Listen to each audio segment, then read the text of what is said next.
Mystery House.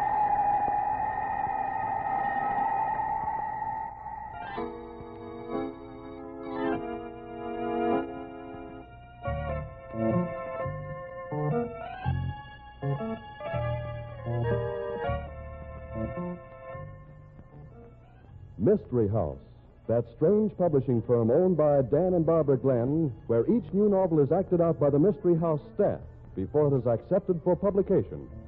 Mystery House.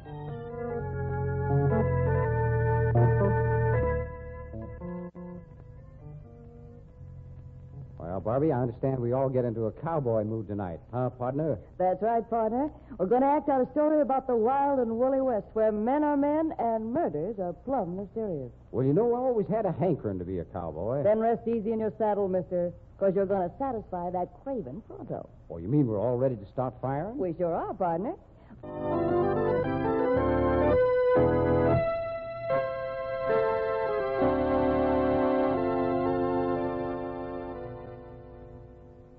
Places, everybody. Set the scene for tonight's story, Tom. Death in the Saddle. Tonight's story opens in a dressing room at the rodeo. Burr Kelvin, a cowboy rodeo performer, sits with a moody look on his face as the door bursts open and his wife comes sailing in. Well, nice roping, kid. You were swinging a wide loop. You ought to pull down top money in the fancy roping without a struggle. We can use it, Burr. This rodeo racket's getting too tough. Me, I'd like to be heading back to Texas and the ranch. Well, I never thought you was yellow, Shirley. Listen, Burr, I got more what it takes than you'll ever have. But more sense, too, cowboy. We're getting no younger fast, and this is a kid's racket. Hey, you heard him announce at the time that I made on the Bulldog in this first round, didn't you? Oh, I'd like to see any kid beat that. You'll see it when Tommy Tanner competes. Tommy Tanner, that phony cowboy, that no good... Ain't jealous of him, are you, Burr? Who, me? Jealous of that Johnny-come-lately? Huh. Listen, Shirley, I ain't got any cause for being jealous, have I? Well, what makes you ask a question like that? Well, I don't mind my wife being voted the most popular cowgirl in the rodeo, but I don't want you getting too popular in the wrong places. You got funny ideas about the wrong places, Burr. The kid's a top-notch working cowhand. He's got a profile and a voice. There's 2 movie scouts talking to him right now. Listen, Shirley, you ain't getting ideas about giving me the breeze for that phony, are you? Oh, you're a funny guy, Burr. Yeah? Well, I don't want my wife running around with other men. I'm kind of glad you feel that way about it, cowboy. But I can't see what you got against Tommy. He's a nice kid. You'd help him a lot. I'm having enough trouble taking care of myself without looking for somebody to help. Besides, he's going to help me a little. What? Yeah, he's going to pay me for a little experience. What are you talking about? Listen, if you're planning on getting that kid into one of your crooked poker games... No, nothing that smooth, Chiquita. A gag that nobody else on this barnstorming corral would fall for. Just a smart guy, Tommy Tanner. What are you talking about? Well, he thinks he's quite a rider. He thinks he talks the Bronx language. He's the smoothest rider that's hit the rodeo circuit in 10 years, and I've seen them all. Must have been talking to him. Well, I made Mr. Tommy Tanner a little bet. What? Listen, you go throwing our money around. How much did you bet on him? Don't worry. He's going to lose, so what difference does it make how much I bet him? I said, how much did you bet him? None of your business. Listen, if you got the idea our bank account's your personal property, guess again. I've pulled down nearly as much of that prize money as you have. I've trooped the country from one end to the other. I've worked like a dog, and if you think you can throw my money Nobody's away... throwing your money away. Just doubling it, that's all. Bro, you tell me right this minute. How much did you bet with Tommy Tanner? $5,000, honey. What? $5,000? You lose that money, it'll set us back nearly 2 years. I said I wasn't going to lose it, didn't I? Now quit yapping and listen to me, will you? The bet's a cinch. You think you can outride Tommy? Why, you I didn't bet him I could outride him. I bet him there'd be a horse here that he couldn't ride, that's all. But you don't know there will be. Oh, yes, I do. Listen, you know who's furnishing the broncs for this rodeo, don't you? Well, sure, Bert Graham. Yeah, Bud Graham. And you know one bronc he owns, too, don't you?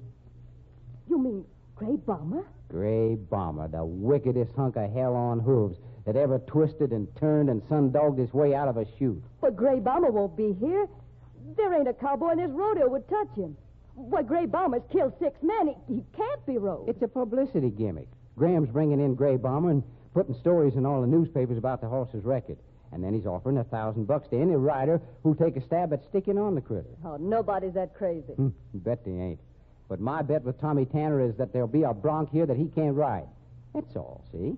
And if I say Gray Bomber's the horse, he's got to ride him or cough up the $5,000. Yeah, come in. Well, hello, Tommy. Hi, Shirley. Nice roping you done tonight. Thanks, Tommy. If you got time tomorrow morning, remind me to show you a little trick on the in-and-out roping. Well, that'd be mighty nice of you, Tommy. Listen, Tommy, she could teach you tricks about roping. And about riding, too, I suppose. But you're going to learn a trick or two about riding, cowboy. A trick that'll cost you $5,000. I wish you boys would call off that bet. I suppose Bird told you to say that, didn't he? Well, no. He thinks he's got a one for sure, but I don't know. I don't like the idea. I got a sure thing, Tommy, and you fell for it like a chump. Ever have a sure thing go back on you, Bird? Look, this is one sure thing that couldn't go back on me. I bet there'd be a horse here in this rodeo that you couldn't ride. You know what bronc's going to be here? Oh, you mean Gray Bomb? What? Well, sure. Gray Bomb is coming in tomorrow. You knew it all the time? Yep. Oh, boy. I don't get it. You can't ride that horse. Want to put up another 5,000, Bird? Nobody ever has rode him. There has to be a first time for everything. Yeah, you're a worse sap than I thought you was, mister. Every tough bronc that ever bucked its way out of a chute has a gimmick. But nobody's ever figured what Gray Bomber's gimmick was. I have. I can calm that critter down and nothing flat. I got it all figured out. You're bluffing. You think I'd have bet $5,000 if it was a bluff? You can get another $5 anytime you say so. Well, you could be mistaken. I'm willing to take my chances on that, Burr. It's going to be the easiest $5,000 I ever made. Well, so long. You and your bright ideas. So this $5,000 is just like in the bank, is it? Oh, now look, Shirley, the guy's bluffing. Bluffing? Why, you clown, you might as well give him the money now. And I'll tell you something else. What? I've worked like a dog saving for our ranch. Our ranch. Now we'll be lucky if we can buy a pinto pony. You lose that money, and I'm through with you.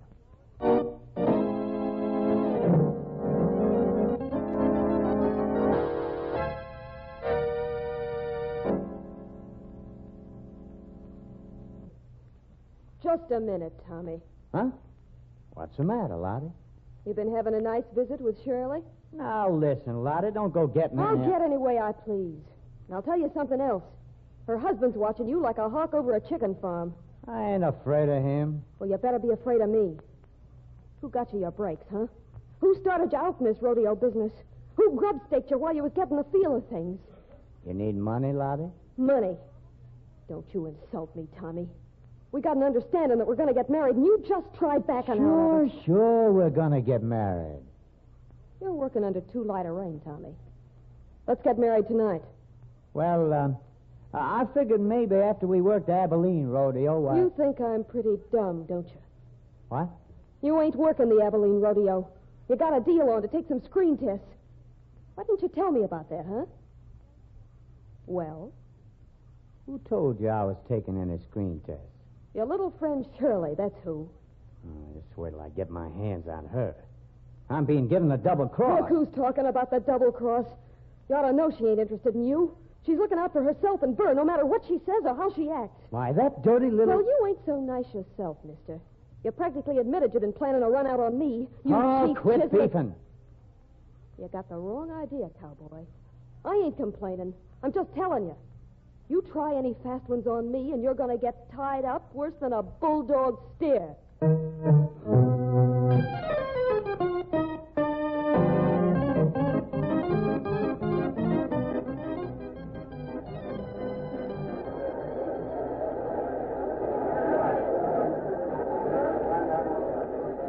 And now, the feature event of the evening.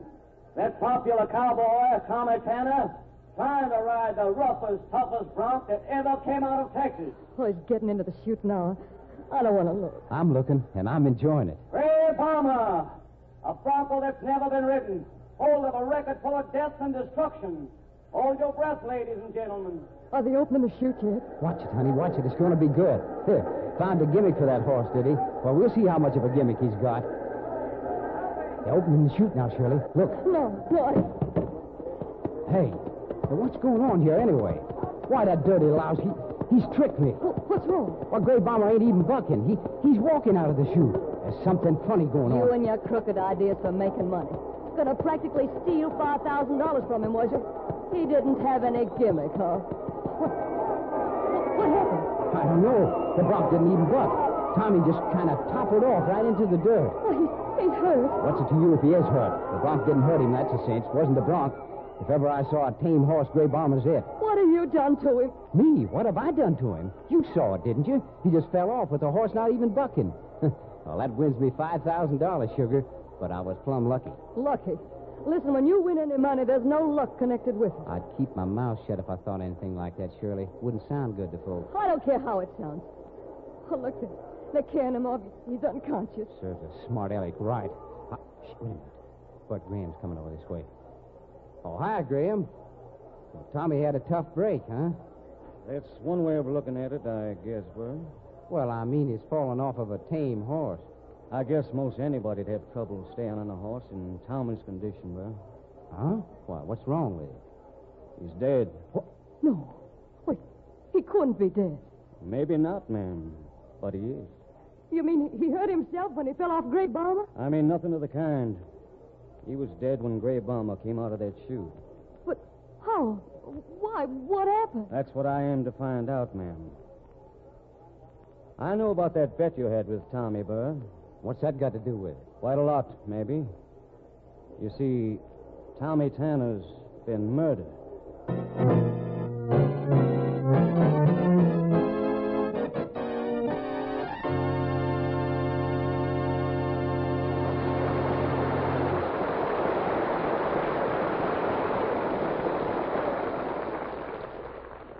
So Tommy Tanner was murdered. Well, who killed him, and what was the motive? For that matter, how was he killed? We'll find out in the second act of Death in the Saddle.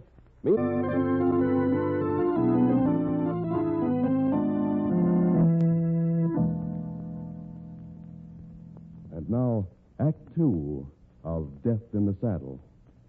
Burr, Shirley, Lottie Moran, and Graham are gathered in Graham's office. We got to straighten this business out, folks. Well, I don't know what there is to straighten out. The guy died. He didn't die, Burr. He was murdered. The law folk kind of thinks there's a difference. I didn't kill him. No? No, why should I kill him? You was betting him $5,000 he couldn't ride Gray Bomber. And he told you had a gimmick on the horse. Well, I didn't believe him. Well, he did. You could see that plain enough, couldn't you? Reckon maybe did at that. Lucky for you, he had that accident, huh, Burr? Yeah, reckon it was. Pretty lucky. Lucky. You killed him, and you know it. He was crazy jealous of him anyway. Jealous, Lottie? I ain't heard any of this. What was he... Shirley was making a big play for Tommy. She knew about him going into the movies. Why, you dirty-minded You little... be careful how you talk to me, Shirley. I'll be careful, all right. I'll throw a lasso around your neck and pull it till the hunter squeezes your gullet. Pipe down, Shirley. No need to get so sore. So, well, she can't... Pipe down, Shirley. You ain't my boss. Just a smart husband that practically throws $5,000 away. I didn't lose, did I? Maybe not. But you got a murder charge hanging right over your head. Look, I don't even know how the guy died. That was pretty cute how he died, Burr. What? Tommy was using his jeweled saddle. Yeah, I could see that all right. The one he always used for exhibition riding. But he never had it fixed up this way before. What way? The jewels on that saddle are set into little metal holders. And in each of the holders, somebody's wedged a piece of sharp needle, coated with poison. Poison? The minute Tommy Tanner dropped into the saddle before the bronc came out of the chute, he was a dead pigeon. Who'd been in the tack room? We ain't going to find the murderer by finding who had a chance to kill Tommy. We're going to find him by figuring out who had a reason to kill him. That's easy.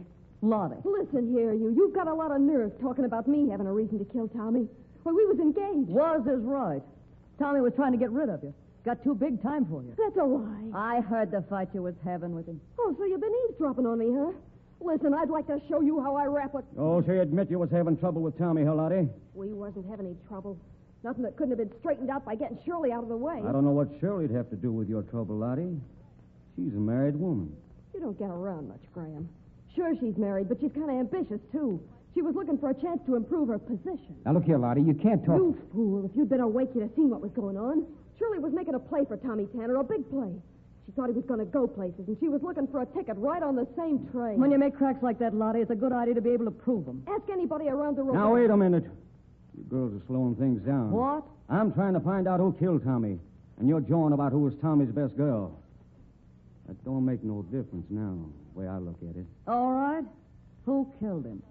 Somebody who'd be better off because he was dead. Well, it don't take any Einstein to figure that out. Don't, Father. Who would profit from his being dead? Not Lottie. She did it out of spite because she was jealous and because she figured he was going to ditch her. She couldn't stand having folks know she'd lost out. Well, maybe. But from a money standpoint, she couldn't do herself any good by killing him. Tommy didn't have much. His riches was all what you might call potential. He had a big future ahead of him. The killing stopped that future cold. Sure. That's right. He could have been a great cowboy. And the charges you've been shooting at Shirley, they kind of end up the same way, Lottie. Shirley ain't any better off than she was with Tommy dead.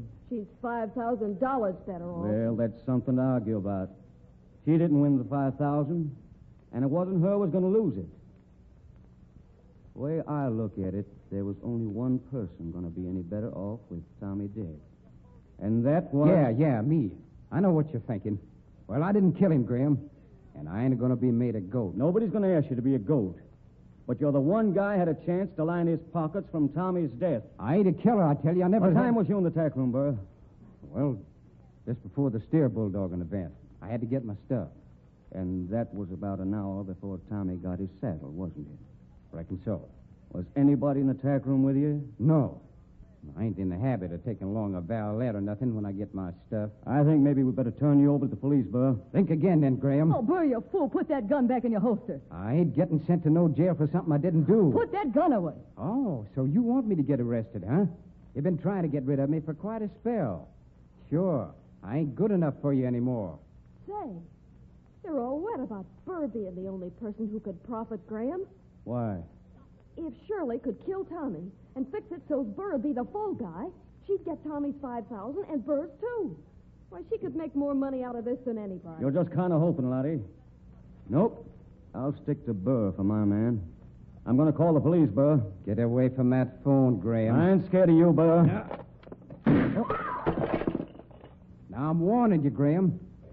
Next time I shoot, I don't aim at no telephone. Well, what are you going to do? I'm going to have a little talk with Shirley. There's some sense to the remarks that Lottie's made about her trying to frame me. Oh, Burr. No. No, get away from me. Oh, you can't. Help. Oh, Graham. You won't let him. No.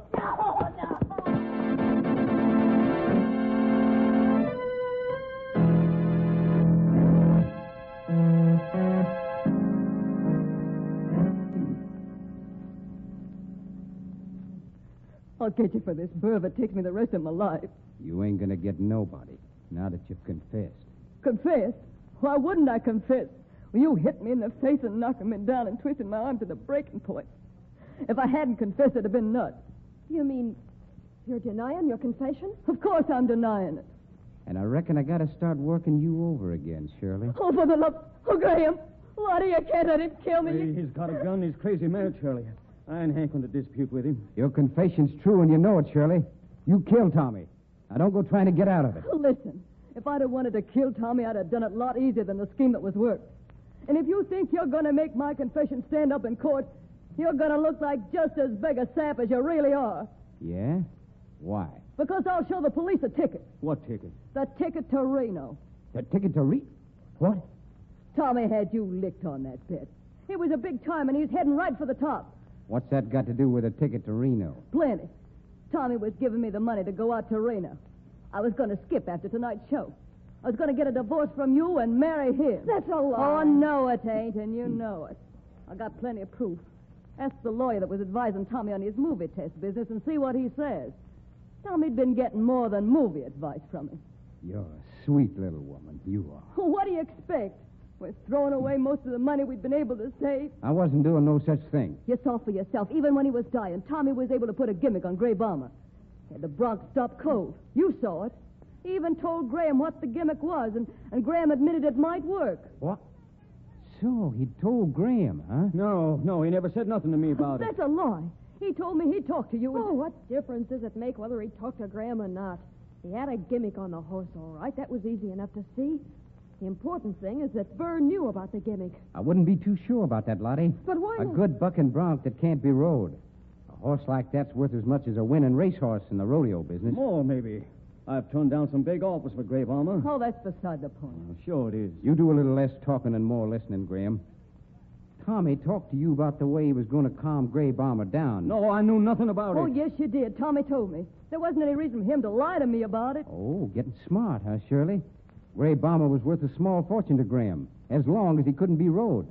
But once a cowboy put the gimmick on him, once the secret was out of how to keep Gray Bomber from bucking, that horse wasn't worth a dime. Hey, I never thought of that. So the fellow that stood to profit the most from having Tommy Tanner die before Gray Bomber got broken was Mr. Graham. You're crazy, I tell Running you. the rodeo, you was in a spot where you could slip that saddle of Tommy's out of the tack room and fix it up in private. You think anybody'd take a chance of having folks walk in on him while he was doctoring the saddle that way? Well, that's right. I think it'd be kind of smart to go to Graham's office and kind of rummage through his stuff. I'll do it. What'll I look for? Lots of things. Needles, maybe, and poison. No, you don't, Lottie. Don't forget I got a gun, Graham. Yeah, that's right. You have, ain't you? Well, let's see if you want to shoot, Lottie. Just stand right in front of me while I back out of here, Lottie. And once I get to my car, You won't... killed Tommy, didn't you? Sure. You think I'll let a smart aleck ruin the best horse I got? The one that's worth the most money? Come on, Lottie. Don't try to get loose, because I got a gun, too. Oh, shoot him, Bert. You gotta. Now, listen, I can't shoot Lottie. She ain't done nothing. Oh, where's my rope? Yeah, right over here. What are you going to do? Come on.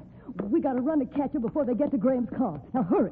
Keep him covered with your gun in case he tries to shoot me. If he does, you gotta take a chance on getting Lottie, maybe, but you gotta get him. Don't worry, I'll protect you. Hold on. I think we're getting close enough. I gotta drop the rope down pretty accurate. And you're the one that can do it, kid. Let us sail, Shirley, and good luck. I'll get him right now. Yeah, right over his head. Look, he's pawing at it, trying to get it off. I figured he would. Careful. Now. Yeah, smart work. You got it right around his neck. Now pull it tight, Bert. I ain't strong enough. Yeah, that idiot. He's trying to get into his car with the rope around his neck. Hold on, Bert. He threw her down. Hold on the rope, Bert. I'm a-trying to, but it's cutting my hands off. Why, you pulled him right out of the running car by his neck. The toughest critter I ever tried to haul in with a rope. His neck's broke. I heard it crack. Is he dead? He sure is. Good work, Burr. Yeah, I reckon so. Well, I suppose I better call the police. Oh, I'll go with you, Burr. You will? Well, I thought you was through with me. Oh, not if you'll have me around, Burr. I made a mistake. I was slow-called, yes. Well, if you've got over it, there's no use yapping around about it anymore, I reckon. And I'm kind of sorry about the beating up I gave you, Shirley. Sorry. Hadn't ought to be, Burr. Made me kind of, feel that you was quite a fella. And even if it was for something I didn't do, I guess I had it coming on general principles.